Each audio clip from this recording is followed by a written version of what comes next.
sorry I broke your window. Don't worry, Damien. Look, I'm putting a claim in now. All done. Oh, I don't want to break that too. I see your car's fixed already. It's good to be with the local team. Home ground advantage.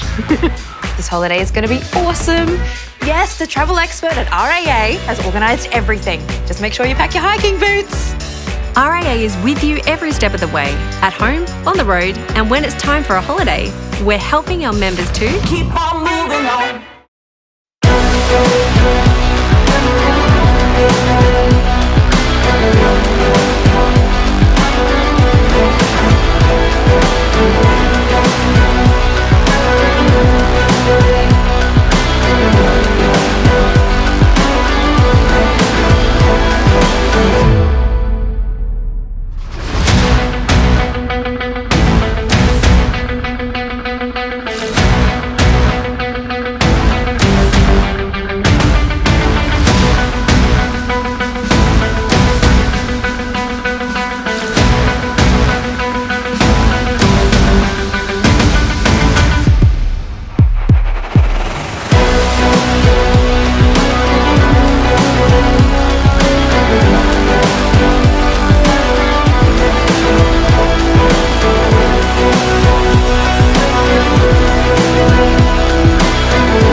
Well, here we are, ladies and gentlemen. Good evening. My name is Jarrod Walsh, one of your hosts for the virtual celebration of football, proudly presented by RAA Travel. Visit the RAA website for your travel inspiration or visit an experienced RAA travel agent at one of their 10 locations across South Australia. And get planning today. Alongside me tonight is under-19s champion with the Knights and, of course, very familiar on television for Channel 9 and Radio 5AA. Tom Rehn, how are you feeling, mate? Walshy, I'm pumped to be here. I know it's a bit different tonight. Thanks for having me along. A couple of things. They forgot to bring my box. Well, stop. We haven't. Matt, please bring out here. We've got something organised for you tonight. This is outstanding. I had no idea this was going to happen. That's better. Trusty old box. I'll take this wherever I go. So yeah. I'm very happy that this has happened. So we're about the same height now. I'm still about a foot shorter, maybe. Yeah, you are. And funnily enough, the box is almost bigger than you. But it doesn't matter. It's 2020 and everything is a little bit unique in 2020. On behalf of Football South Australia, we would like to welcome you wherever you may be. Of course, it's a little bit different. There is no housekeeping really, as long as, here's the thing, normally when we do these awards, we say, hold your applause until the end, or please don't make noise during it. You can do whatever you want because we are here in your homes or at work. You might be out and about watching this. It doesn't matter. You are supporting South Australian football, which is the main thing. And as we said, it's been a very different year. Nothing has gone to plan. It's been a season like no other. And this is captured with the awards being presented in this format. What a fantastic achievement, though, just to say we have completed a season of football. This is a testament to the efforts of everyone involved in the sport. And of course, not just the people involved, the players, the coaches, the volunteers, but everybody in the Football South Australia family, your hard work to get a season underway. We'll hear more about that really soon from Sam Ciccarello, but it's been an incredible, unique season, and the fact that we have got to this point, we should be extremely grateful heading into what's going to be a really exciting final series, ladies and gentlemen. Now, prior to beginning the awards tonight, Football South Australia would like to take this opportunity to remember those of the football family that have sadly passed away during 2020.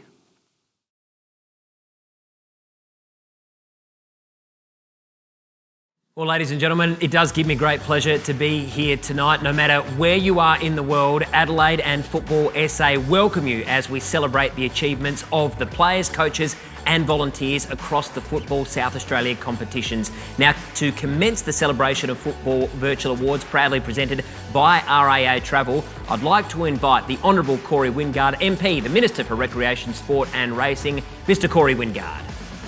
Well, what a big season it's been, and a big congratulations to everyone in the Football SA family for the great work they have done. Who would have thought the season would have ended like this? But a congratulations again on getting the season away as you have. A big thank you to Sam Ciccarello and Michael Carter. We were having many a Zoom meeting at the start of the year, very unsure as to how this would play out given the COVID-19 situations that we faced, but everyone did an outstanding job.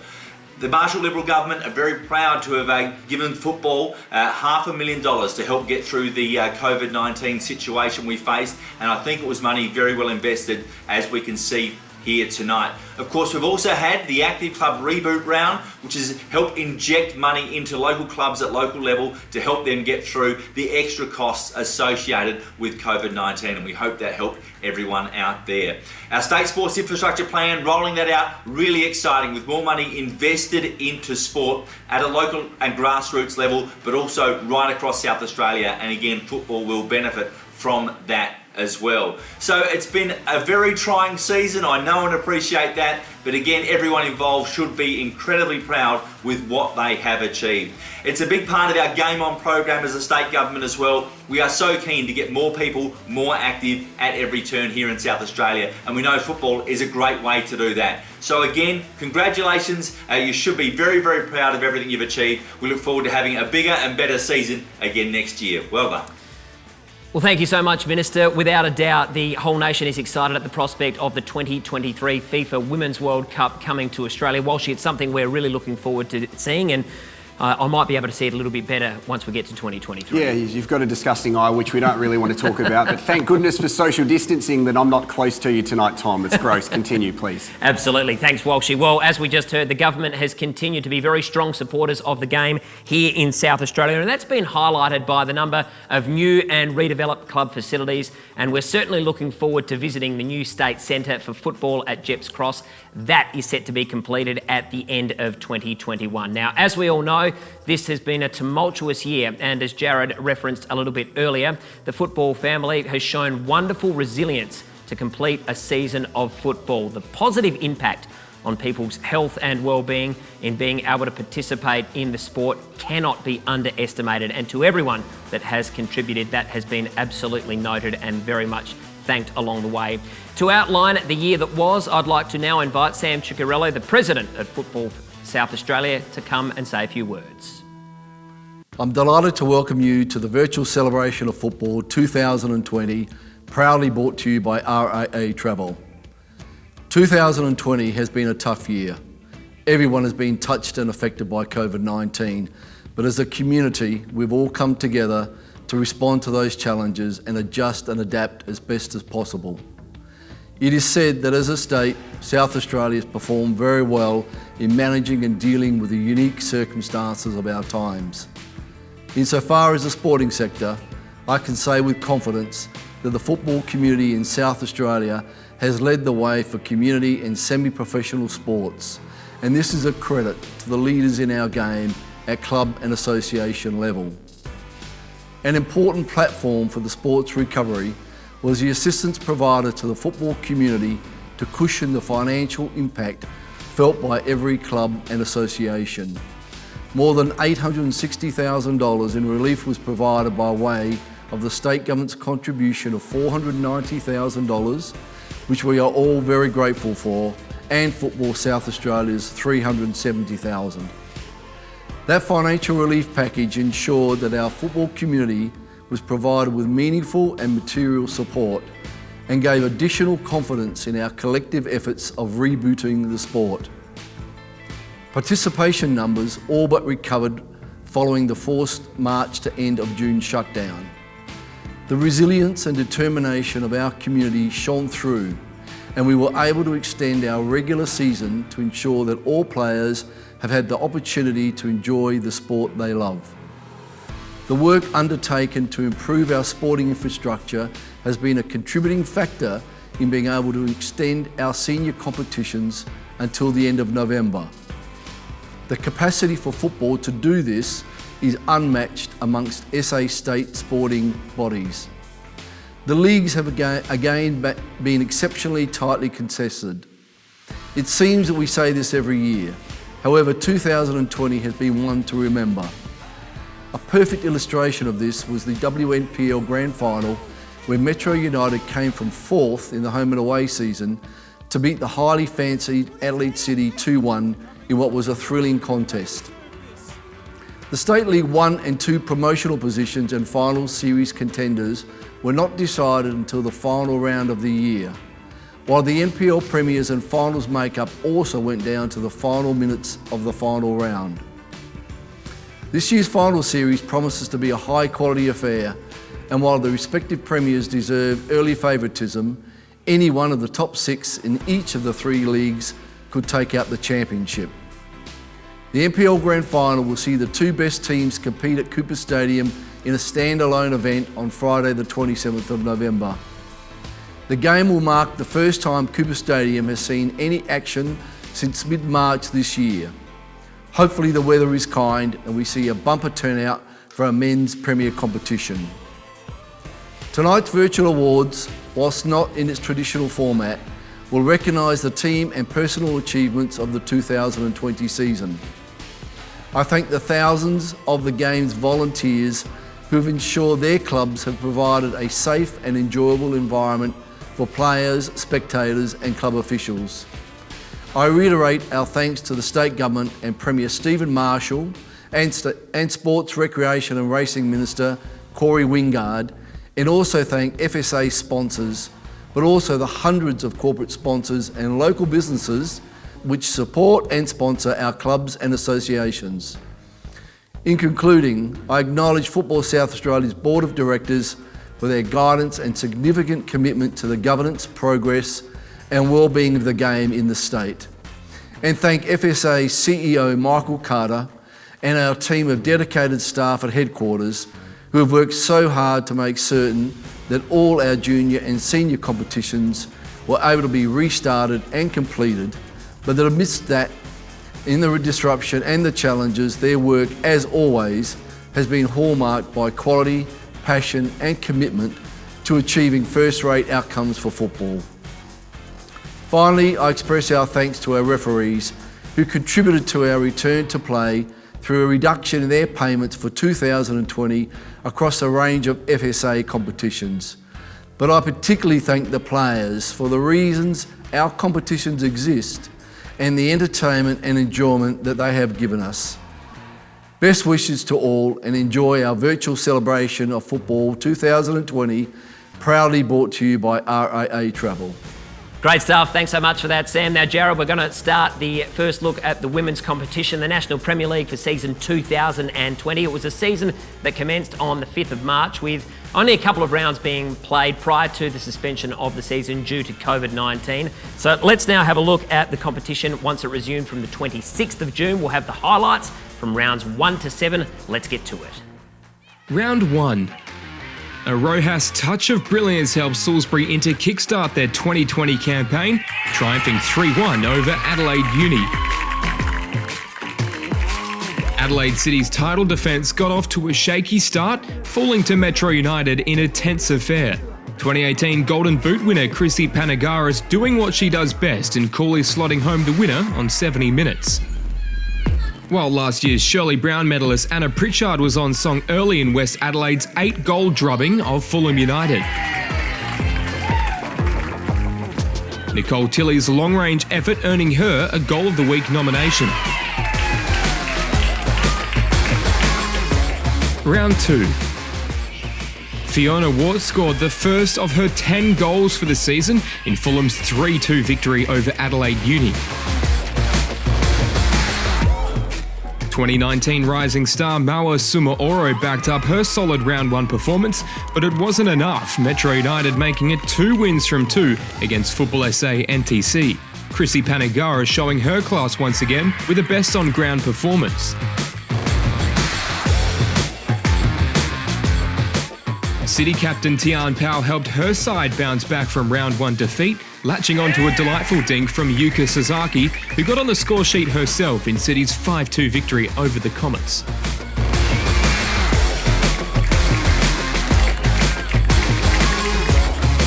Round 3. As the competition resumed from its temporary suspension due to COVID-19, last year's Westfield W League rising star Chelsea Dorber made her return for the Black and Whites, bagging 2 goals. It was Dylan Holmes earning the votes though, slotting 2 of her own. Maria Cote Rojas was in the votes again as Inter made it 3 from 3 to go top.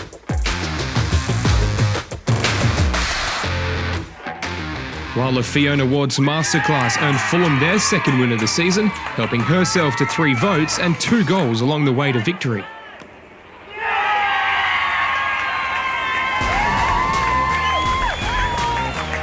Round 4. Football SA NTC jagged their first win of the season courtesy of a first-half Carl Adam Khan strike, Ella Tonkin turning out a best-on-ground performance at Velo. But it was the Sasaki sisters who dominated round 4 with a little help from Chelsea Dorber.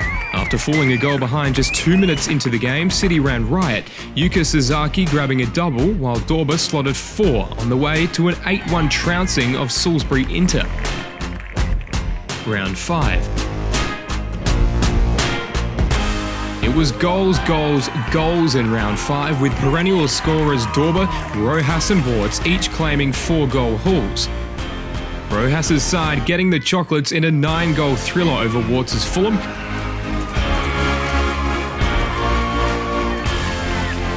While City were too strong for Football SA NTC.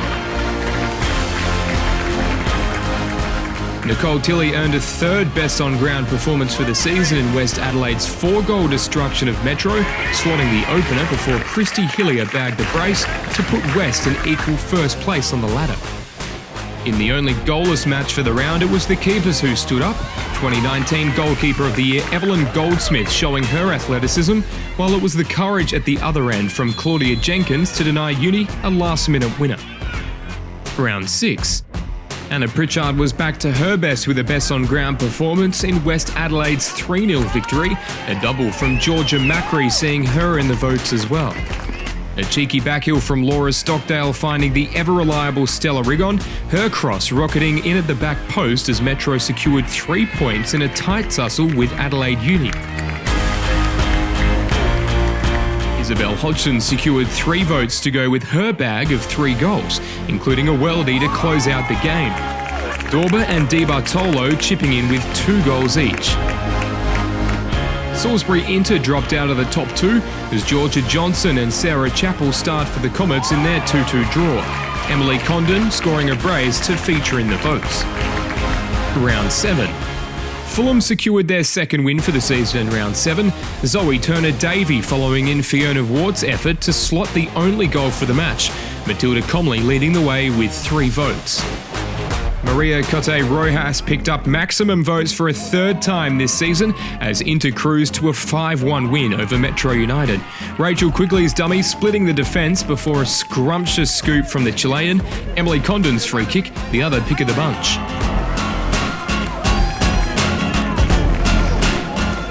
Dorber dominance once again as City overcame arch rivals West Adelaide 4-0 at Velo.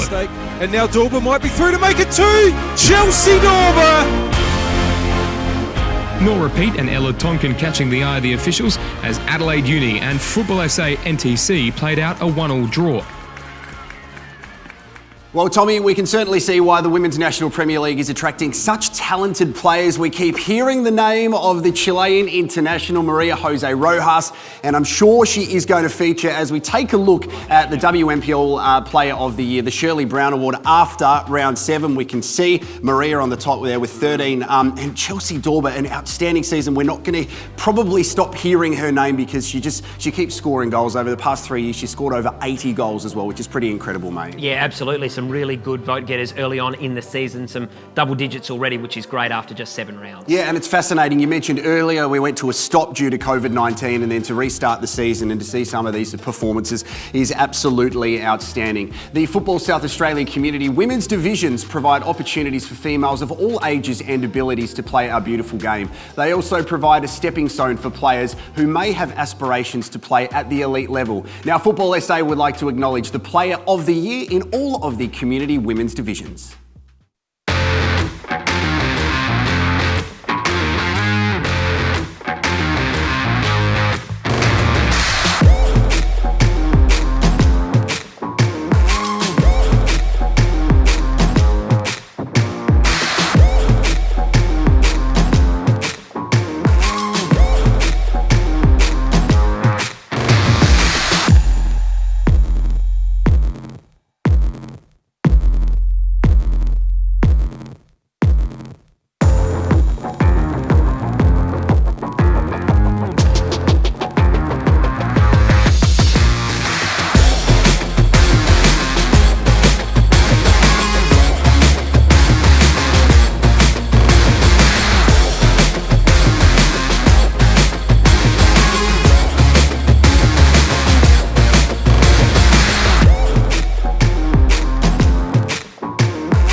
As we continue, Tom, Rehn, an interesting fact relating to the award winners. Only one player, and that is Meg Blackie from Elizabeth Downs, participated in a league-winning team. But what I'm loving, the growth of women's football, not just here in South Australia, but all around the world. And it's going to be showcased here in Australia in 2023. We are so excited that the 2023 FIFA Women's World Cup is coming down under. Can you imagine the positive impact that this will have, not just on the game, but we're talking about how inspirational for young women, mate? No question. It's a fantastic point, Walshy. And imagine if the Matildas managed to win it on home soil, what it would mean. It would be absolutely sensational. And speaking of home soil, a reminder that tonight's event is proudly presented by RAA Travel, a very, very good local company. So thanks so much to their support. And while borders may be closed internationally, there are still many amazing destinations in Australia that are within South Australia's reach, and the RAA Travel team can help you get there with the latest holiday offers, so make sure you check that out. Let's keep things moving though. The National Premier League season commenced on Friday the 21st of February with the 2019 League champions Campbelltown City continuing where they left off with a hard-fought win against local rivals, the Adelaide Blue Eagles, the Azzurri. A sensational rivalry, that one. Now, the competition completed 4 rounds prior to it being suspended due to COVID-19. The competition then returned in early July to a different scheduling, with the competition resuming at round number 16. We'll now take the first look at the National Premier League for season 2020.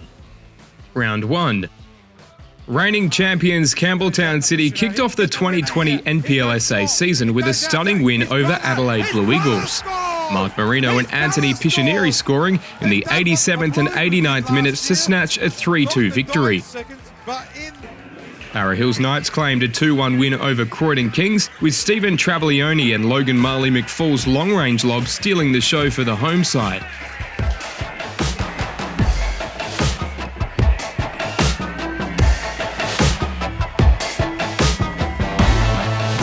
2019 Team of the Year striker and Adelaide Olympic skipper Christos Penandis was among the votes, netting his side second from the penalty spot as they ran out 3-0 winners over Metro Stars at TK Shutter Reserve.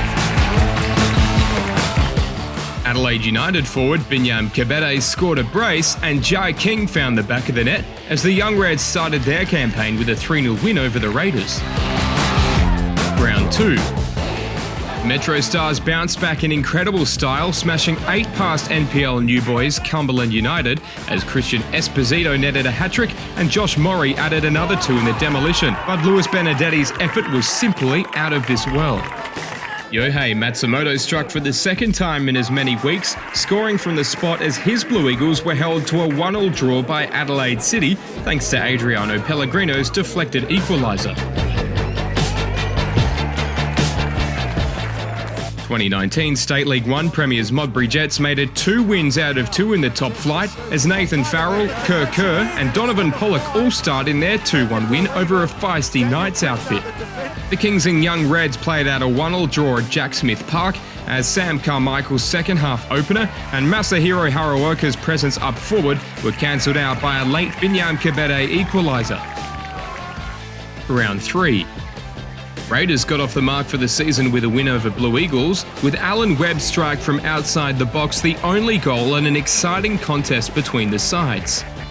Adelaide United and Modbury played out an entertaining 2-2 draw as early goals by Josh Farrell and Sean McGreevy were cancelled out by a quick-fire brace from Red starlet Mohamed Toure.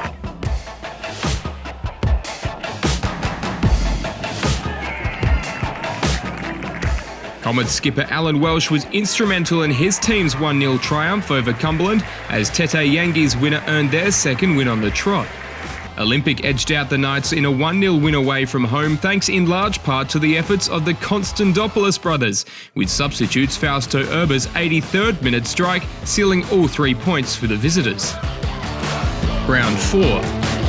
Scott Nagel was busy throughout and Tete Yangi was again the saviour for Comets, scoring both goals in a 2-1 win over Adelaide City, including the winner in the 94th minute to snatch victory. Cumberland finally had something to cheer about after a rough start to life in the NPL as spearhead Thomas Briscoe scored a stunning free kick in the 14th minute of injury time to steal an incredible 2-1 win over the Knights. Modbury star Donovan Pollock ensured his side earned their third win in 4 matches, and top spot on the ladder as his thumping first-time strike was the only goal in their 1-0 victory over Campbelltown.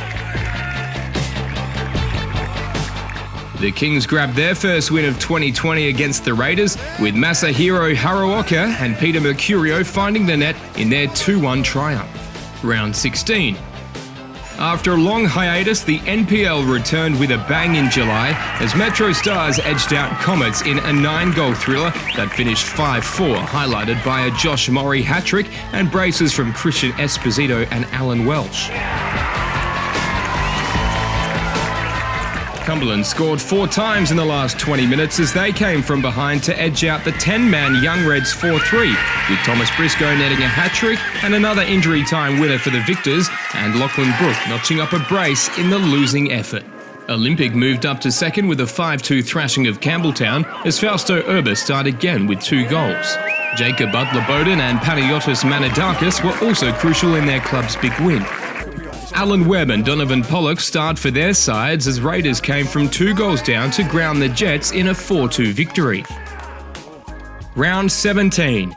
Campbelltown returned to winning ways, smashing 4 past Cumberland as Dion Kirk, Mark Marino, Alex Mullen and Josh Baresi all found the net in a 4-2 win.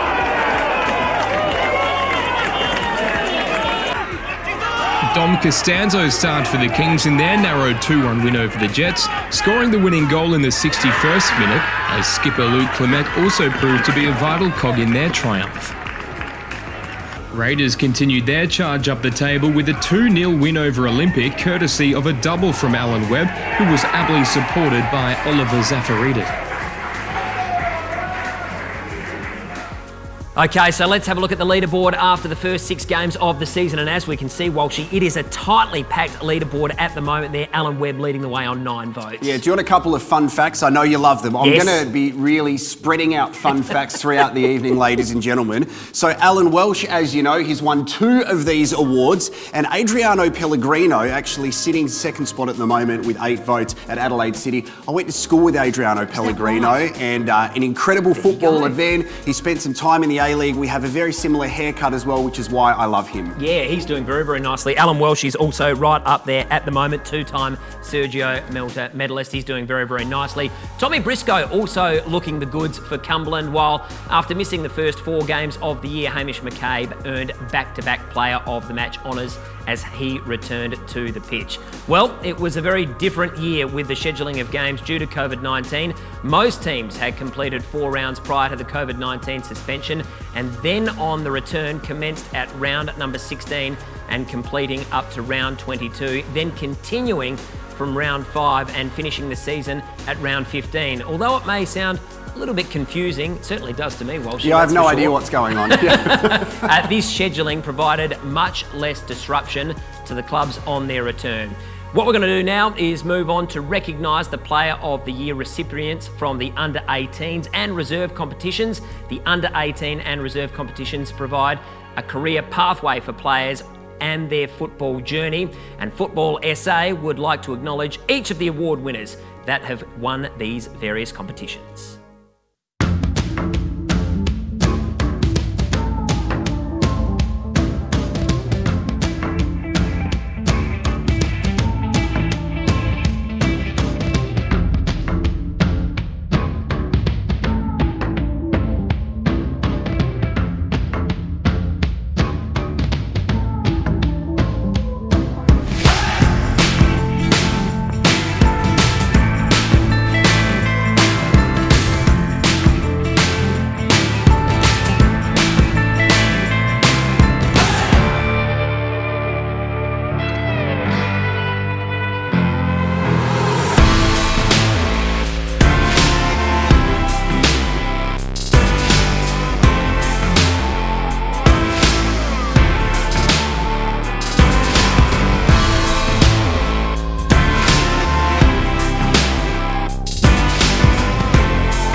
Thanks, Tommy. Okay, so some more fun facts. Have you been liking them so far? No, you've been dominating so far, but I'm a bit nervous you might stuff the next one up. Oh, thank you for the confidence. We haven't had much trolling on social media yet, which is absolutely outstanding. Okay, so WNPL Reserves Player of the Year, Alicia Panagakos, has won the award for the second consecutive year, which coincides with Adelaide University Reserves being league premiers and champions for the last 2 years. You nailed it. You hammered it. It's not I about had my me. doubts, but you smashed it. Alicia. Look, as you've highlighted, the under-18s and reserves provide a stepping stone for players to move into senior grade football. All you need to do is have a look locally and you see the opportunities that are presenting themselves for young Australian footballers. If we look at the top tier competition in the A-League, young footballers getting their opportunities, this is the perfect way to pave your way into these top tier competitions via Football South Australia as well. So let's have a look at some of the season highlights from the competition that players aspire to if they want to get to that next level. That is the National Premier League. Round 18. It was the keepers on song early in round 18, Isaac Carmody denying Raiders from the spot in the 90th minute to salvage Metro a point at home. While Luke Schoen's trailing leg prevented Modbury from getting back into the game against Cumberland, Kieran Griffith's spot kick save averting further damage as the Foxes secured a 3-0 victory. But it didn't go all the way of the shot stoppers. Long-range strikes from Perry Mitras and Hamish McCabe earning City and Blue Eagles 2-1 wins respectively.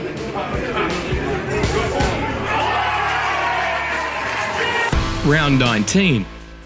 Best on ground for Briscoe as Cumberland trounced Croydon 3-1, his curling effort in stoppage time sealing the win. An outrageous strike from Charlie Devereaux kept Olympic in the hunt before Christos Penendis shattered Modbury Hearts in the dying seconds to snatch victory.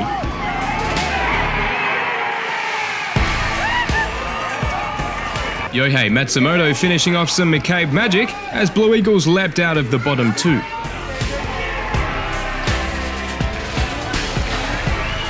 Round 20. A second consecutive man of the match performance from Joe Costa wasn't enough to get Raiders across the line, Anthony Panagolios making the most of some suspect defending to snatch a point for the Foxes at the death. Double delight for Dante Isla Kachiavalani as Blue Eagles got the job done against the Jets. A Louis de Troyer bomb securing 3 points for Campbelltown, Joel Allwright best on ground against his former side. Dom Costanzo was busy as Croydon overcame Olympic at Velo. 2 goals to go with 3 votes from the officials. Round 21. Goals from Joshua Baresi and Anthony Piscianieri cancelled out Logan Marley McFall's equaliser as Campbelltown overran the Knights in a 3-1 victory.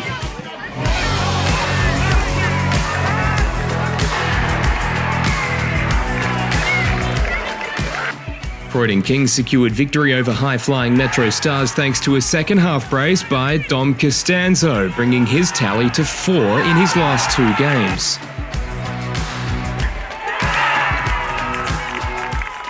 Ryan Yates starred for the Comets as they edged out an in-form Raiders outfit away from home, Jacob Lever impressing for the vanquished hosts.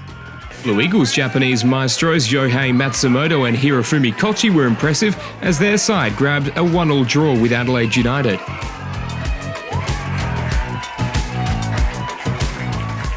Nicholas Harpus was the main man for Olympic as they held Cumberland to a goalless draw, making a number of fine saves throughout the entire match. Round 22. City keeper Alexander Woodlands kept his side in the match with a brilliant penalty save after Terence Carter's opener to guide City to a 1-0 win over Olympic.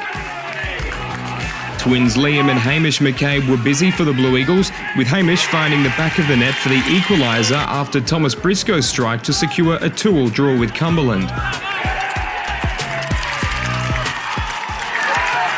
Alan Walsh was the main man for Comets once again, as his goal from the spot handed his side an early lead before Andreas Ween's brilliant effort earned a 2-1 triumph over the Kings.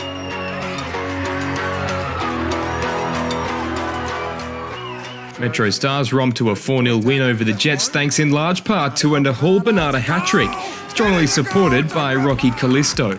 And he'll go close to winning the medal tonight, the Dino Polisena medal. Round 5. Well, the Comets made a statement to the rest of the competition, dismantling the Metro Stars 4-1, as Alan Walsh once again inspired his side to victory with a fine second-half treble.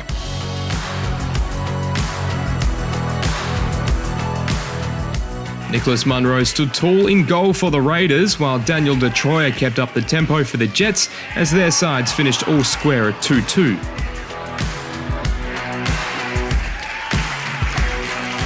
Olympic caused a major boil-over as they grabbed all 3 points at Campbelltown, with goal scorers Jason Konstantopoulos and Christos Penendis and defender Matt Halliday inspiring their side to victory.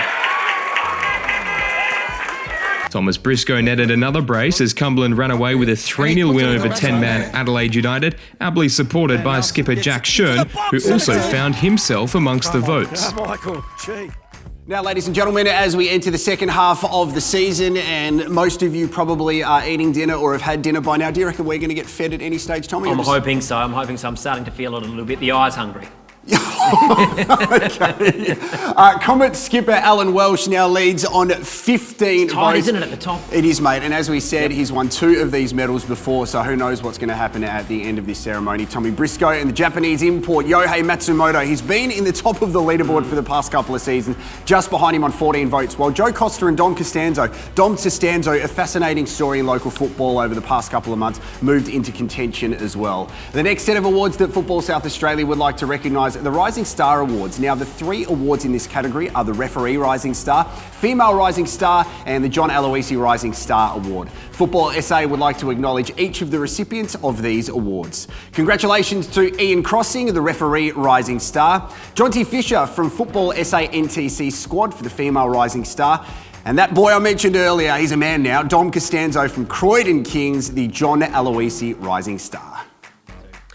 Well, the night is really rolling now with the awards, so let's get to the next of them, and it's time to recognise the individual award winners from State League 1 and 2, and some really worthy winners too. The first 2 awards to be acknowledged are the State League 2 Goalkeeper of the Year and the Golden Boot as well. And a big congratulations to Callum Piantadosi from Adelaide Cobras. He's the Goalkeeper of the Year, and we've got joint winners in the Golden Boot Award category. Benny Cavadio from the Gawler Eagles and Aaron Acton from Eastern United, both with 19 goals, so hitting the back of the onion bag on plenty of occasions. So that now brings us to acknowledge the State League 2 Coach of the Year, and this award is voted upon by the coaches of this division, and the winner for the award from Adelaide University is Rafael Frazina. Which brings us now, Jarrod, to our final award in the State League 2 Player of the Year, and the top 3 vote getters are Mario Dodero. We've got Matthew Mercurio and also Dylan Pickett. So well done to all 3 of them. And the winner of the 2020 State League 2 Player of the Year with 30 votes goes to Matthew Mercurio from the Mowbray Vista Soccer Club.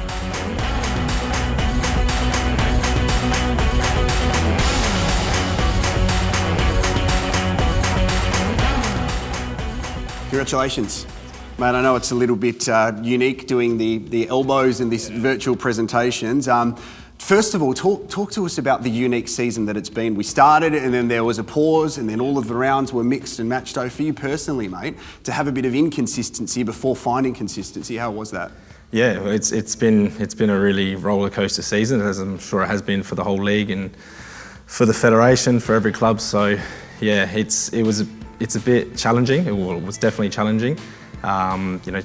We didn't really have a break because we didn't know if we were coming back or not, so we're still trying to train as much as we could during the layoff, I guess. So to still be training and playing now is it's a bit crazy for us all, but we've got there in the end. We're in the finals now, and it's definitely been challenging for all the players and coaching staff. What about the differences going from NPL to State League 2? I'm sure there's lots of positives and also some challenges as well. Yeah, definitely. A positive as well is, I guess, less training for me. I'm getting older. I've got a young family now, so that was probably one of the reasons why I did go down a level or 2. So I found that really rewarding on my body as well, the less training load and stuff like that, which has been great.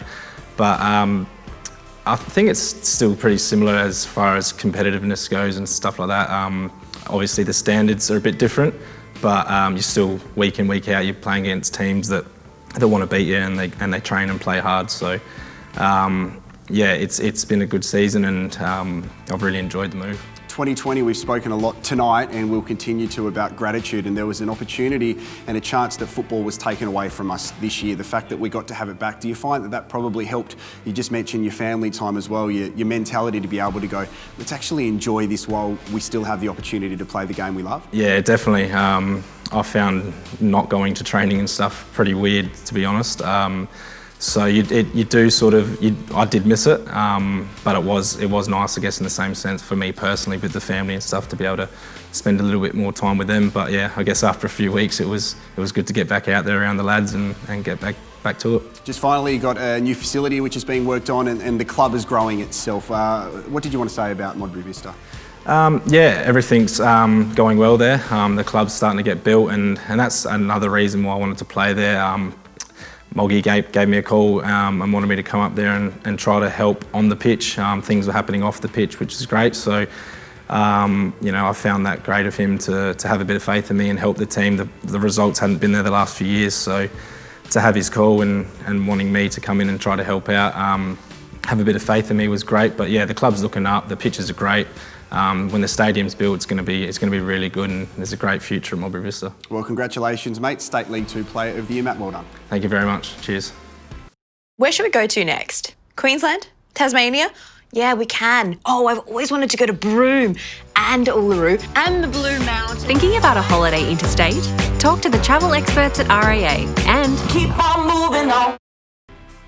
As we continue on the 2020 Football South Australia celebration of football, ladies and gentlemen, we move on to recognise the individual award winners of the State League 1 competition. Now, the first two awards to be acknowledged are the State League 1 Goalkeeper of the Year, the Les Avery Award, and the Golden Boot Award, the Milan Ivanovic Award. And congratulations to Ryan Veach, the winner of the Goalkeeper of the Year, the Les Avery Award, and Jonathan Rideout with 34 goals. Unbelievable performance in season 2020. The Golden Boot, the Milan Ivanovic Award, both are from South Adelaide.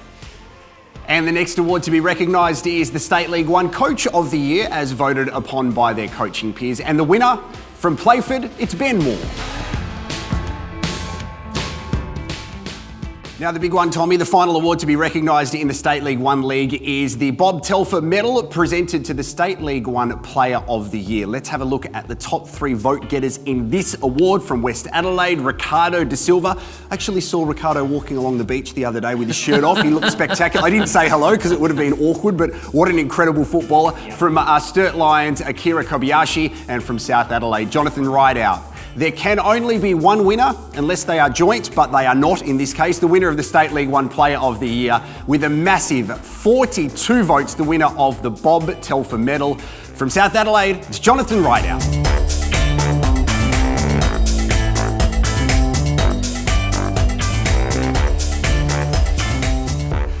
I'm going to step in and ask you a few questions now. Mate, how are you feeling? It seems a bit strange that we are standing here. Jonathan, you get the Golden Boot, and now you're standing here. You can see your pretty face right here, mate. The Bob Telfer Medal. Congratulations, State League 1 Player of the Year. You thought you were rocking up just for Golden Boot stuff and didn't really know what was going on? I had no idea, to be honest. It was all a bit, got an email and didn't really know what was going on, so it was a bit different, but yeah. So talk us through some of your emotions early, because obviously you had a great season, and you were just telling me before that you had, how many lots of 4 goals did you score? 3 lots. 3 lots of 4 goals, and what was the highest tally of goals you scored before getting to this moment? It was 15 goals in a season before this moment. So what's going through your mind right now? Because you pick up the Golden Boot and here you are as the best player in that competition. It's just joy, really, to be here and winning the award. I mean, we're not in it for the single accolades, but it always helps. I mean, it's good. What's worked for you this season personally to make such a jump? Obviously, you've got teammates who are feeding you the ball, but of course you're doing a lot of that work yourself. I think, to be fair, the team has helped a lot, being in a quality side. And I'd say, to be honest, is fitness. Fitness has been a big one. The coach made sure we got fit before the season, and yeah, it's really helped me. You look very fit at the moment. I was going to say it's a very tight t-shirt, but it's actually because you've It is very tight. No, I reckon you make me look really uncomfortable and make me look like I've never been to the gym before. It's a bit uncomfortable now. Mate, I wanted to talk about the team because the great thing about football in South Australia, we have joy and then we have sadness when there's relegation and then there's promotion again. And South Adelaide going right back to the NPL, I'm sure that's exciting for you because you have a point to prove, don't you? And you want to score more goals in this high league competition. Yeah, it's massive. I think all the boys are excited to get back to where we feel we belong and to prove ourselves with a new squad and a new coach to make our mark on the league, to be honest. All right, here we're sitting in November. Just finally, I want to ask you, because there's finals obviously for a lot of these teams. When does pre-season actually start? Usually pre-season's starting now, getting ready for next year. So what's the deal? I hope not for a while, but I'm not sure. I'd like to have at least a month off and recharge the batteries and get back the hunger to enjoy it again. And yeah, who knows? Well, congratulations, mate. Personally, a great season and good luck next year back in the NPL. Thank you. Great stuff and congratulations once again. We're now going to recognise the contribution of our referees to the game with the awarding of the Young Referee of the Year. They do an outstanding job, and this is the Mick O'Malley Award, and the Referee of the Year, the Mike Ingham Award. And the Young Referee of the Year, the Mike O'Malley Award, is presented to Henry Day. And our next award to the Referee of the Year, which is the Mike Ingham Award. The award is presented to the most outstanding referee officiating in the National Premier League, and that goes to Daniel Elder. Thank you very much. I'll give you one as well. Thank you very much. Well done, Daniel. Cheers. Congratulations, Thank a sensational achievement. Fourth time that you've won the Mike Ingham Award, which is sensational. What does something like that mean to you? It's a great honour. As you say, 4 times. I feel very privileged looking back at the list of referees who received this award.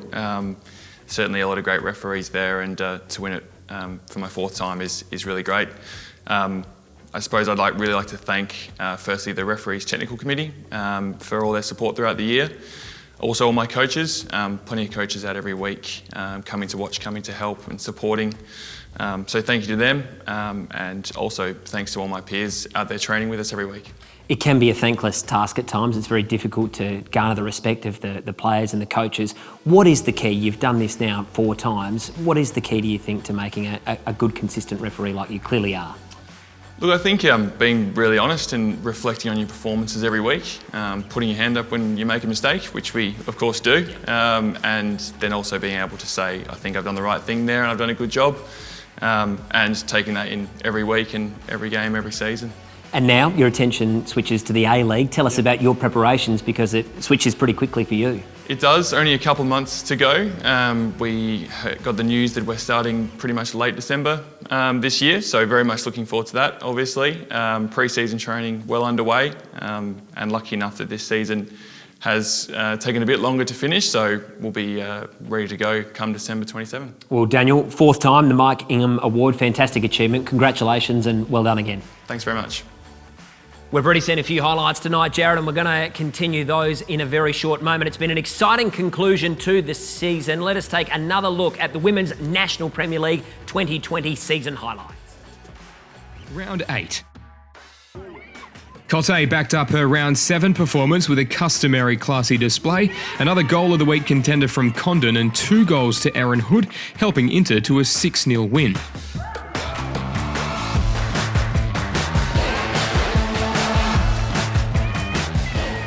US import Savannah Francis showing blistering pace to set Comets on the path for their first victory of the season. Emerging star Jonty Fisher getting on the score sheet for NTC.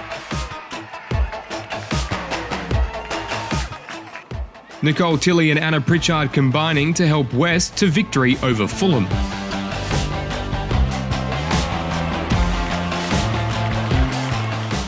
And Captain Fantastic Tian Pao picking up 3 votes and 2 goals as City held on to their gap at the top.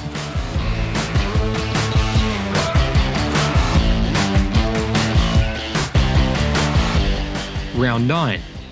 Laura Stockdale helped herself to 2 goals in a best on ground performance against NTC, Zoe Toland picking up 2 votes in a losing side as Metro cemented their place in the top 4.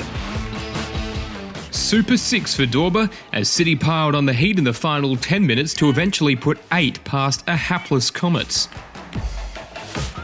3 votes and a goal for Ellie Sparrow as Uni secured their first win of the season. Matilda Comley in the votes again for Fulham. A double for Rojas as Inter earned their place in the top 2, Kirkby and Tilly catching the eye of the officials in spite of defeat. Round 10.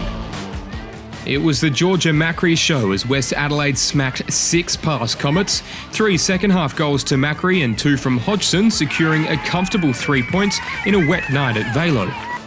Veteran Christy Moore tapping in Metro's first as they went on to defeat Fulham 2-0 at TK Shutter.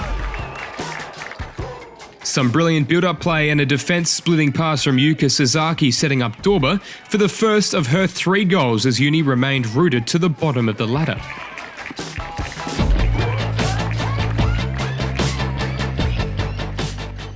A barnstorming run and cross from Caitlin Bower setting up the winner for Anastasia Willoughby as SA-NTC ruffled the feathers of second-place Salisbury Inter. Abby Burns starring for NTC. Well, with only 4 rounds left for the season, the leaderboard for the Women's National League Player of the Year is looking very, very tight as we have a look here, and Maria Jose Rojas is still out on top, Jarrod, but it is very, very tight there, the top 3. Anyone's guess as to who's going to win it at the moment. Yeah, it's fascinating. There's 6 votes separating Nicole Tillian and a Pritchard from West Adelaide, both of them, so they're fighting out for 3rd spot at the moment, but it is going to be a fascinating into this. Absolutely. Okay, well, let's keep the night moving now, and we'll get to the next of our awards. And prior to the counting of the last 4 rounds of votes for the Women's National Premier League Player of the Year, the Shirley Brown Medal, Football South Australia would like to recognise the Goalkeeper of the Year, the Golden Boot, and the Coach of the Year for the Women's National Premier League season. The first 2 awards to be acknowledged are the Women's National Premier League Goalkeeper of the Year and the Golden Boot. And congratulations to Sarah Willisey from West Adelaide, the Goalkeeper of the Year, and also Chelsea Dorber from Adelaide City with 31 goals, the winner of the Golden Boot. Well, Walshy, you've been fantastic with the fun facts tonight. I'm going to throw one back at you, and I know you're going to counter that with something else because you're that good. But Chelsea played 11 games this season, scoring an average of almost 3 goals a game, so nearly a hat-trick a game. That is supreme. Yeah, and she's consistent over the past 3 seasons, almost 80 goals. Sarah Willisey in the Matildas squad. Can I ask you, when you were playing under-19s, what's the most amount of goals you scored in a season? I think I scored 2 own goals in one game. That was the best I did. I might have scored 1 here and there, but generally it was the own goals. So you were the best player for the opposition, yep, which is exactly, brilliant. which was why we probably sucked. No, we actually did okay one season. But the next award to be acknowledged, well done to those 2 ladies, by the way. The next award to be acknowledged is the Women's National Premier League Coach of the Year, the Bob Bush Award, as voted by the coaches of this league. And from the Metro United Women's Football Club, it goes to Tony Scalzi.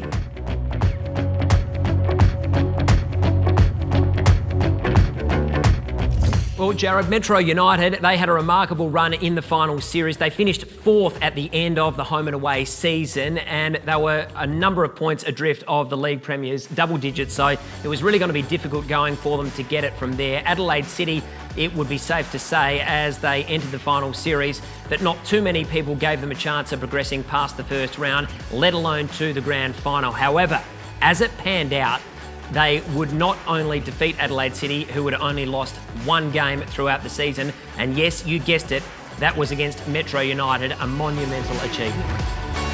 So now we're only moments away from the finalising of the count for the Women's National Premier League Player of the Year, the Shirley Brown Medal. Now, before we do that, another massive thank you to RAA Travel for their support of local football here in South Australia. As experienced travellers, the travel experts at RAA can offer you bespoke and flexible holiday experiences that enable you to get back out and rediscover the exciting destinations that are around SA and the rest of the country. Let us now have a look and have one final look at the leaderboard before we get going for the count, rounds 11 to 14. Here's a quick update. We had a look before, Walshy, but it is really tight for the top 3 there. Yeah, it's going to be close for the remaining rounds. Who knows what Nicole Tilley's going to do. Chelsea Dorber, we saw the winner of the Golden Boot. She continues to score goals, so I'm sure more votes on the way for Chelsea as well. Can Maria hold on? We will find out. Well, let's commence it. Let's get to the count for rounds 11 through 14.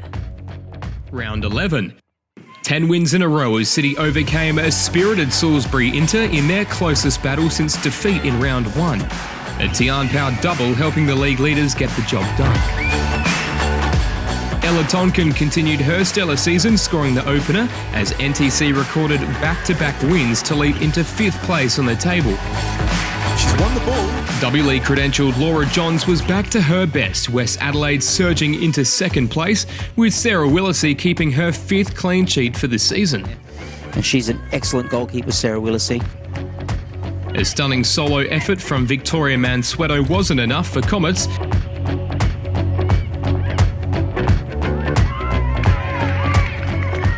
as Eleanor Bill scored the first and set up the second as Metro kept their hopes of a top 2 finish alive. Round 12. Uni and Comets went head-to-head in round 12 in the battle to avoid the wooden spoon. Grace Abbey's back post header on 16 minutes sending the crowd wild as they went on to record just their 2nd win of the season. Inter rebounded from 2 consecutive defeats in style thanks to hat-tricks from Rojas and Hood. Nicole Tilley playing a hand in both goals as West Adelaide held on to 2nd place by overcoming Metro. Matilda McNamara continued her rich vein of form, scoring 2 superb headers in City's win over SANTC. Dylan Holmes chipping in with 2 of her own, while the always threatening Dorba ran riot with another hat-trick. Round 13. Jonty Fisher continued her breakout season as the Football SA Pathway team earned a valuable point against their more fancied opponents. An inspired NTC performance cancelled out by a Nicole Tilley bomb. Maria Cote Rojas playing a part in all 6 goals as Salisbury Inter made sure they were still a chance to finish 2nd with 1 round still to play. And surprise, surprise, none other than Chelsea Dorba with another hat-trick as City claimed the minor premiership. Round 14. SANTC's strong back half of the season was capped off with a late 3-2 victory over Adelaide Uni. Katie Bowler's hard work finished off via an own goal to secure victory in stoppage time. Double delight for Dylan Holmes as City trounced rivals West Adelaide, slotting 1 in each half to take her tally to 10 for the year. But it was Chelsea Dorba's run from deep inside her own half that had jaws dropping.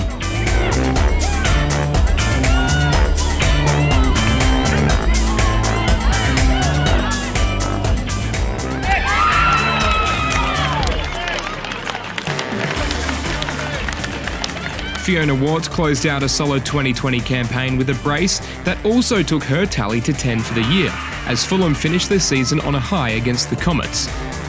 Salisbury Inter cemented a 2nd place finish, defeating Metro United 6-2.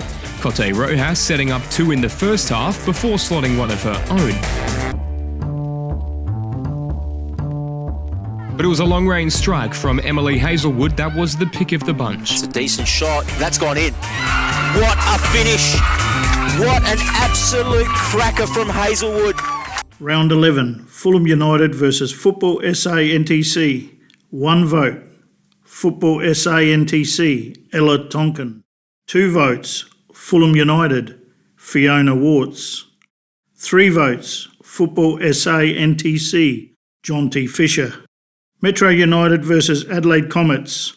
1 vote, Metro United, Emma Cotgrove. 2 votes, Adelaide Comets, Victoria Mansueto. 3 votes, Metro United, Eleanor Bills. Adelaide University versus West Adelaide. 1 vote, West Adelaide, Emily Hodson. 2 votes, West Adelaide, Sarah Willisey. 3 votes, West Adelaide, Laura Johns. Adelaide City versus Salisbury Inter. 1 vote, Adelaide City, Matilda McNamara. 2 votes, Adelaide City, Dylan Holmes. 3 votes, Adelaide City, Nanako Sasaki. Round 12, Adelaide Comets versus Adelaide University. 1 vote, Adelaide University, Nora Pete. 2 votes, Adelaide Comets, Claudia Jenkins. 3 votes, Adelaide University, Grace Abbey. West Adelaide versus Metro United, 1 vote, West Adelaide, Dragana Klagic. 2 votes, West Adelaide, Anna Pritchard. 3 votes, West Adelaide, Christy Hillier. Football SANTC versus Adelaide City, 1 vote, Adelaide City, Dylan Holmes. 2 votes, Adelaide City, Matilda McNamara. 3 votes, Adelaide City, Chelsea Dorber. Salisbury Inter versus Fulham United, 1 vote, Salisbury Inter, Mallory Mullen. 2 votes, Salisbury Inter, Erin Hood. 3 votes, Salisbury Inter, Maria Jose Rojas. Round 13, West Adelaide versus Football SANTC. 1 vote, Football SANTC, Amelia Murray. 2 votes, Football SANTC, Jonty Fisher. 3 votes, West Adelaide, Emily Hodson. Metro United versus Adelaide University, 1 vote, Metro United, Isabella Scousi. 2 votes, Adelaide University, Georgia Ianella. 3 votes, Metro United, Stella Rigon. Fulham United versus Adelaide City, 1 vote, Adelaide City, Isabel Hodson. 2 votes, Adelaide City, Daniela Di Bartolo. 3 votes, Adelaide City, Chelsea Dorber. Salisbury Inter versus Adelaide Comets, 1 vote, Salisbury Inter, Mallory Mullen. 2 votes, Salisbury Inter, Emily Condon. 3 votes, Salisbury Inter, Maria Jose Rojas. Round 14, Adelaide University versus Football SANTC. 1 vote, Football SANTC, Ella Tonkin. 2 votes, Adelaide University, Georgia Box.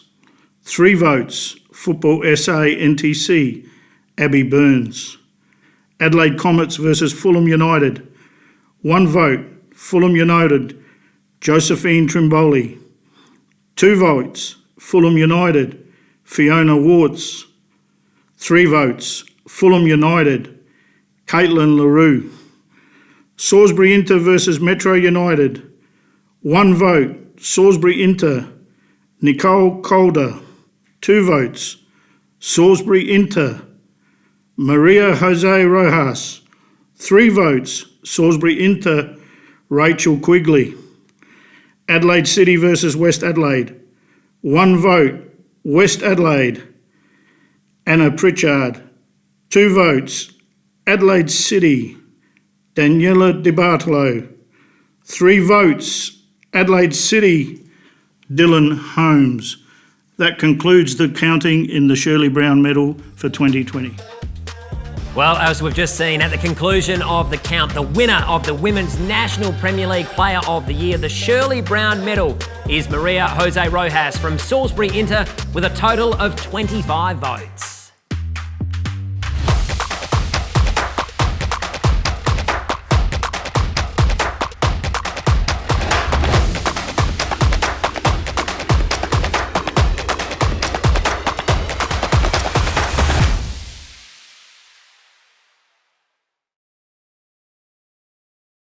Thank you. Thank you so much. Thank you.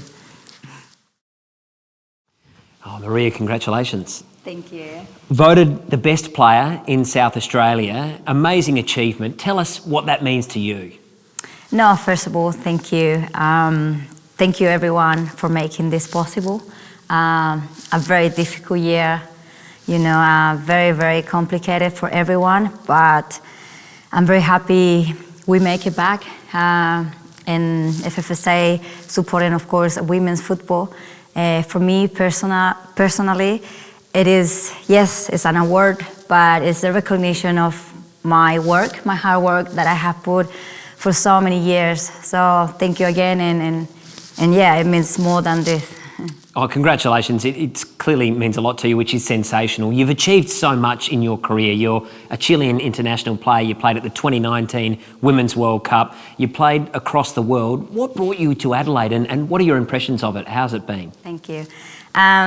Yes, as you said, for me, it's been a really long journey. I'm extremely blessed to be able to play in 7 countries around the world, not just Bundesliga, United States, Champions League, great memories. But more than that is, for me, I'm grateful to be here. Adelaide is my second home, and I feel like so. My family's here, my partner's here, and people every time they tell me, why you here, why you don't go overseas, or they doubt of my talent many times. But it's not just that. Football is more than that. And I'm extremely blessed again to be here, to help football, to improve the standards.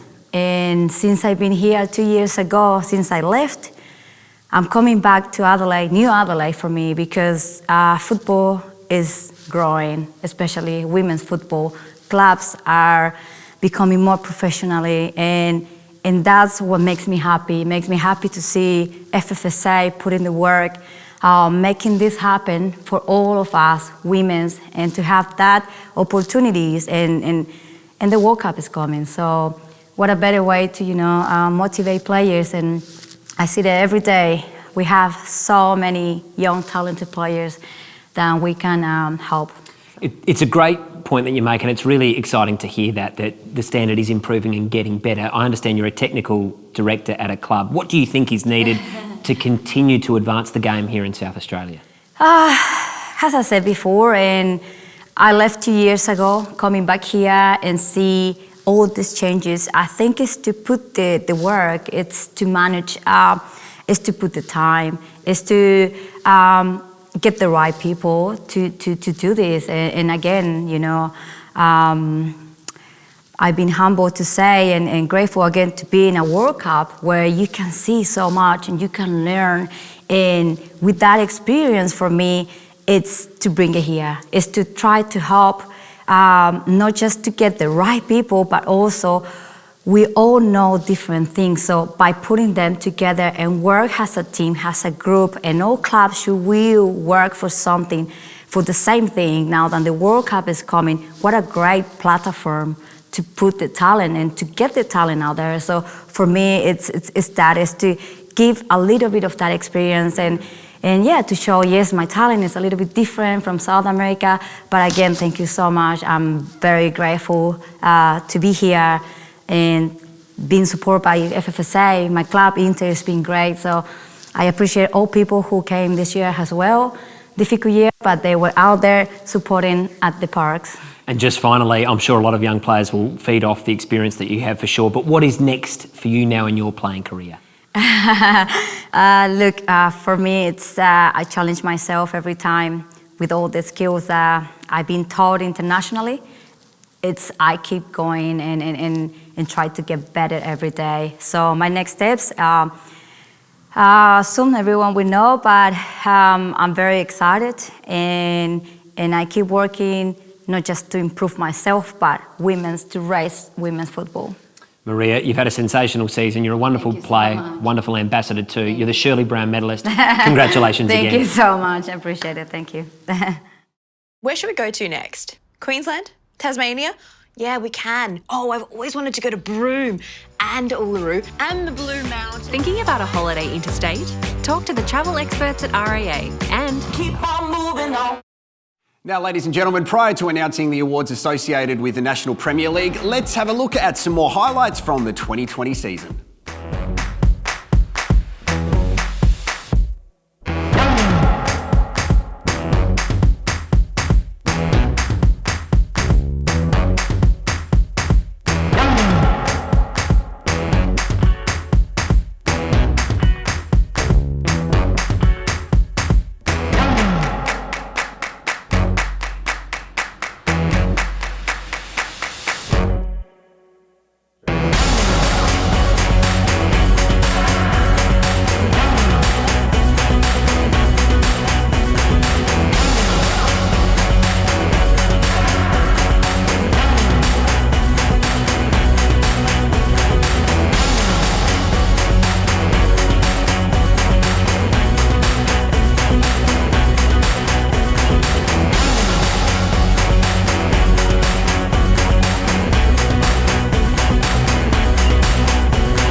only 4 rounds left of the season. Let's have a look at the leaderboard for the Surge Melter medal, and it's a 3-way tie on 18 votes at the moment. Alan Walsh, Alan Webb, and Thomas Briscoe, so it's going to be close again. No doubt about that, but there's still a number of players in contention. I mean, you go all the way down the leaderboard, anyone can still win this award with 4 rounds to go. Yeah, don't discount Yohei Matsumoto. Mr. Consistency for the past couple of seasons, always featured in the top 10, so who knows what's going to happen? We're going to find out very soon. Now, ladies and gentlemen, prior to the counting of the last 4 rounds of votes for the National Premier League Player of the Year, the Sergio Melter medal, Football SA would like to recognise the Goalkeeper of the Year, Golden Boot and Coach of the Year from the National Premier League. The first 2 awards to be recognised are the National Premier League Goalkeeper of the Year, the Peter Nikolic Award and the Golden Boot. Congratulations to John Hall from Croydon Kings, National Premier League Goalkeeper of the Year, the Peter Nikolic Award, and Alan Walsh, the man we just spoke about earlier from Adelaide Comets, with 18 goals. The next award to be acknowledged is the National Premier League Coach of the Year, the Martin Crook Award, as voted upon by the coaches of this league. And congratulations to Barney Smith from the Adelaide Comets Football Club. Barney has had a successful year to date on his return to Adelaide Comets, being Crown League premiers for 2020. No doubt he'll be keen to achieve the double by reaching and winning the grand final on Friday, the 27th of November at Cooper Stadium. That is set to be a huge game as well. Well, here we are. Tommy, we are only moments away from finalising the count for the National Premier League Player of the Year, the Sergio Melter Award. Let's take one final look at the leaderboard if you've just tuned in to this virtual ceremony. And as we said earlier, Alan Walsh, could he win it for the 3rd time in the past 5 years? Alan Webb on 18 from Raiders and from Cumberland United. Thomas Briscoe, again, is going to be fascinating to see what happens. 3-way tie at the top, it makes it close. Anyone's guess from here. Could be joint winners, who knows, we'll find out. Round 12. Andreas Wiens put his free kick top bins before Alan Welsh completed a classy hat-trick as Comets maintained their 1-point gap at the top.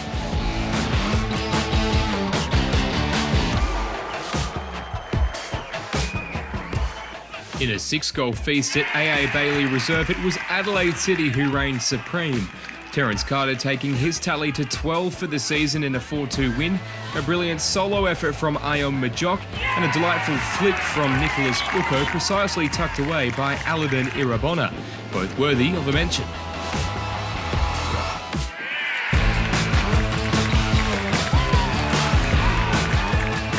Kerr sweetly struck free kick put Croydon on the path to a 3-0 victory against Para Hills Knights. And after being brought down inside the box, Alan Webb coolly slotted home the only goal of the match as Raiders held on to defeat Adelaide United. While Paul Riley put on a masterclass to halt Campbelltown's plans to move into the top 2. Chance for Campbelltown, Destroyer! Goalkeeper saved that well. Round 13. A superbly timed volley from Marcus Orchard kept City in the hunt for finals football and at the same time put a serious dent in Blue Eagles' chances. Another sizzling run from Majok wasn't enough to force Cumberland into the top 6, a second half brace from Hamish Gow ensuring Metro would hold on to second place.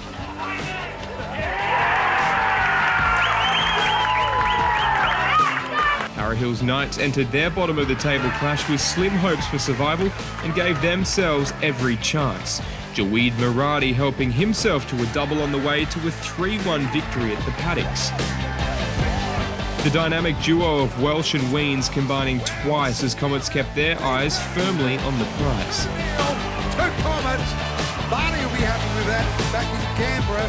While tight angles were no issue for Campbelltown's Blake Carpenter and Adelaide United's Jaden Diamantis as they inspired their respective sides to victory.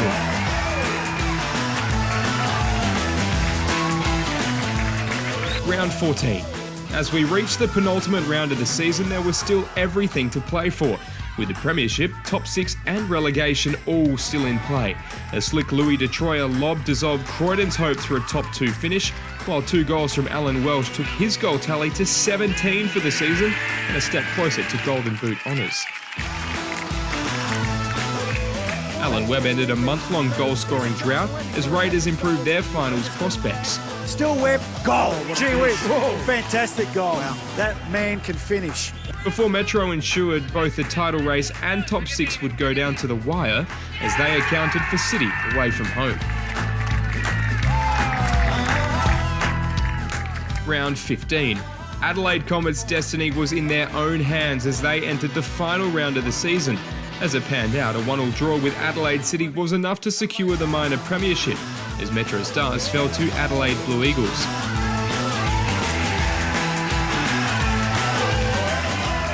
Metro's misfortune was Campbelltown's gain. Blake Carpenter's double helping the Red Devils swoop in at the death and claim second place, but more importantly, a double chance in the finals.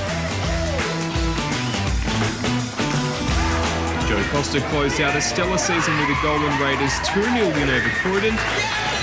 And despite just missing out on finals, Cumberland's return to the top flight will go down as a success, finishing on a high in their last game for 2020.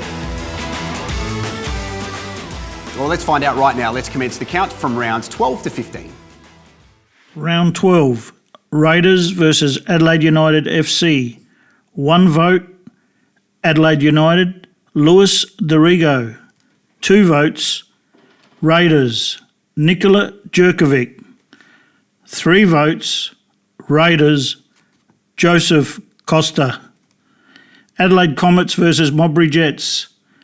1 vote, Adelaide Comets, Ninko Berwick. 2 votes, Adelaide Comets, Adam Lecornu. 3 votes, Adelaide Comets, Alan Walsh.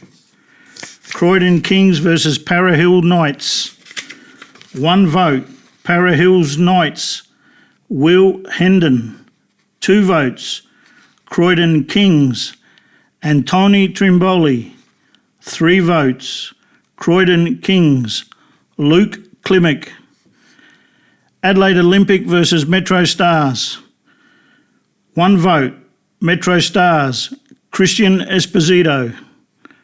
2 votes, Adelaide Olympic, Kristen Kostandopoulos.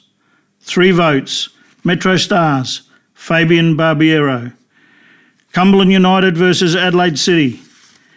1 vote, Cumberland United, Sam Carmichael. 2 votes, Adelaide City, Adriano Pellegrino. 3 votes, Adelaide City, Lachlan Barr. Adelaide Blue Eagles versus Campbelltown City. 1 vote, Adelaide Blue Eagles, Christopher Aniki Arico. 2 votes, Adelaide Blue Eagles, Damien Crittenden. 3 votes, Blue Eagles, Hamish McCabe. Round 13, Metro Stars versus Cumberland United. 1 vote, Metro Stars, Nahul Bernarda. 2 votes, Metro Stars, Dylan Smith. 3 votes, Metro Stars, Hamish Gow. Adelaide Comets versus Adelaide Olympic. 1 vote, Adelaide Olympic, Nicholas Harpus. 2 votes, Adelaide Comets, Adam Lecornu. 3 votes, Adelaide Comets, Alan Welsh. Adelaide United FC versus Croydon Kings. 1 vote, Croydon Kings, Patrick Caraccia. 2 votes, Adelaide United FC, Mohamed Toure. 3 votes, Adelaide United FC, Cooper Nunn. Campbelltown City versus Raiders. 1 vote, Raiders, Nicholas Munro. 2 votes, Campbelltown City, Adam Piscineri. 3 votes, Campbelltown City, Joel Allwright. Adelaide City versus Adelaide Blue Eagles. 1 vote, Adelaide City, Zachariah Waters. 2 votes, Adelaide Blue Eagles, Christopher Aniki Arico. 3 votes, Adelaide City, Evan Kostopoulos. Para Hills Knights versus Modbury Jets. 1 vote, Para Hills Knights, Luca Chikuba. 2 votes, Para Hills Knights, Jaweed Muradi. 3 votes, Para Hill Knights, Isaac Mullen. Round 14, Adelaide Olympic versus Para Hills Knights. 1 vote, Adelaide Olympic, Dimitri Tomazos. 2 votes, Adelaide Olympic, Benkert Abdiha.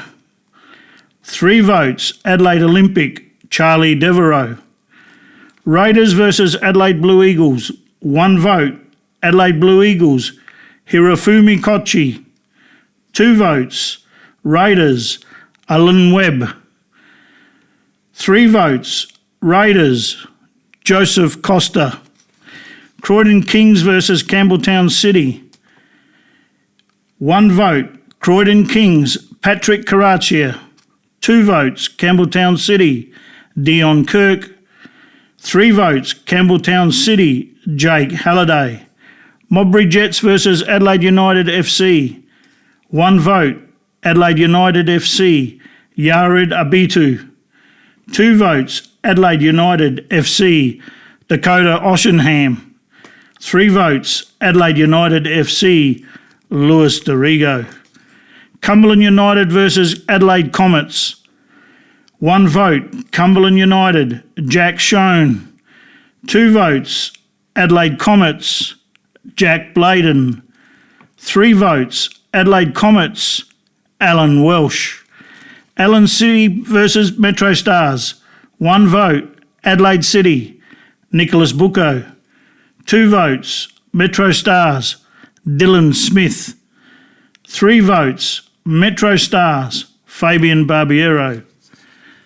Round 15, Para Hills Knights versus Cumberland United. 1 vote, Cumberland United, Jack Schoen. 2 votes, Para Hills Knights, Kieran McNally. 3 votes, Cumberland United, Ayom Majok. Adelaide United FC versus Adelaide Olympic. 1 vote, Adelaide United FC, Dakota Oshenham. 2 votes, Adelaide Olympic, Matthew Halliday. 3 votes, Adelaide United FC, Cooper Nunn. Campbelltown City versus Modbury Jets. 1 vote, Modbury Jets, Daniel Pritchard. 2 votes, Campbelltown City, Matthew Mullen. 3 votes, Campbelltown City, Blake Carpenter. Raiders versus Croydon Kings. 1 vote, Croydon Kings, Luke Klimek. 2 votes, Raiders, Alan Webb. 3 votes, Raiders, Oliver Zafaridis. Adelaide Blue Eagles versus Metro Stars. 1 vote, Adelaide Blue Eagles, Tatenda Narui. 2 votes, Metro Stars, Matthew Dorber. 3 votes, Adelaide Blue Eagles, Brylon Tawani.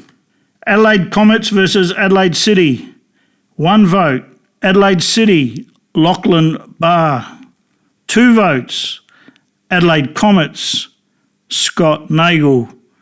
3 votes, Adelaide Comets, Alan Welsh. That concludes the voting for the Sergio Milter Medal for 2020.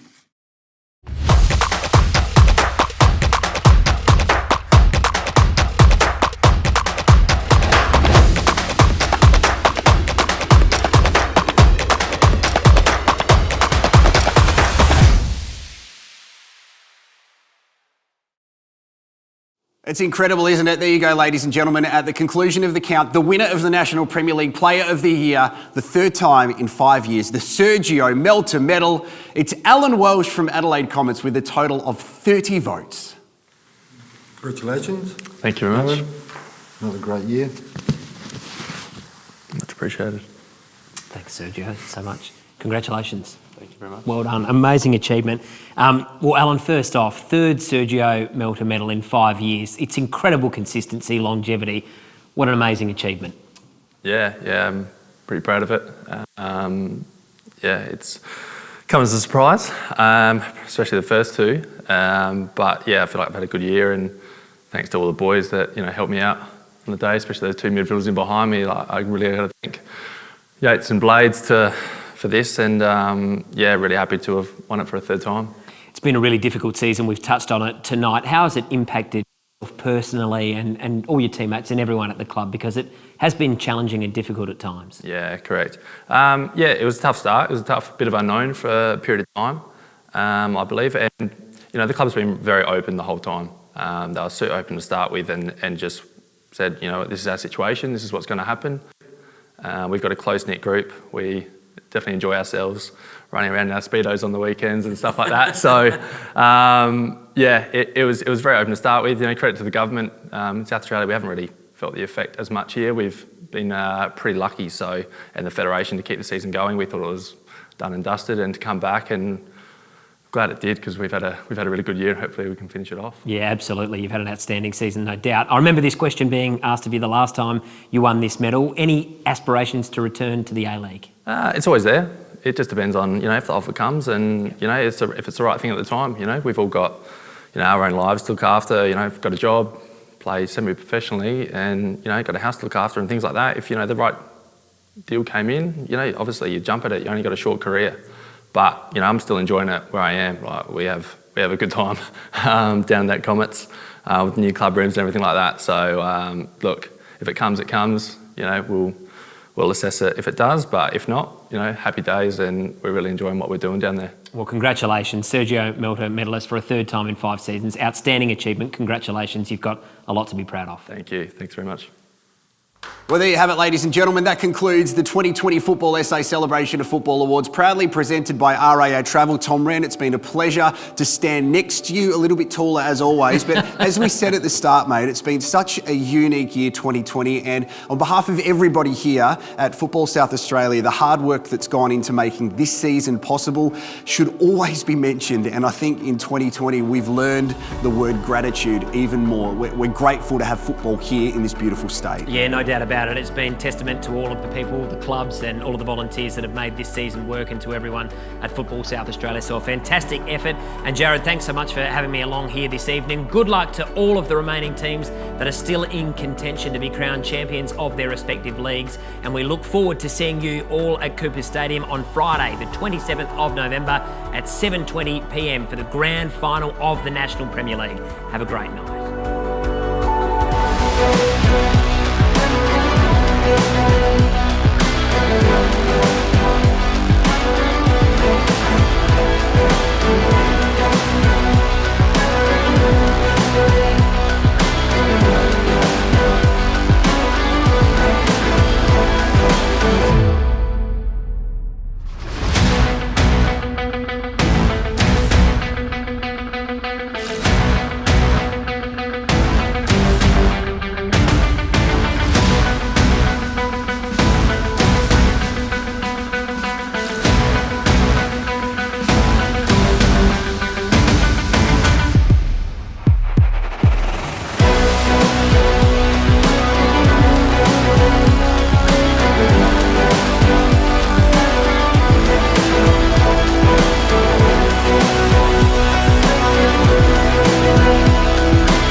I'm sorry I broke your window. Don't worry, Damien. Look, I'm putting a claim in now. All done. Oh, I don't want to break that too. I see your car's fixed already. It's good to be with the local team. Home ground advantage. This holiday is going to be awesome. Yes, the travel expert at RAA has organised everything. Just make sure you pack your hiking boots. RAA is with you every step of the way, at home, on the road, and when it's time for a holiday, we're helping our members to keep on moving on.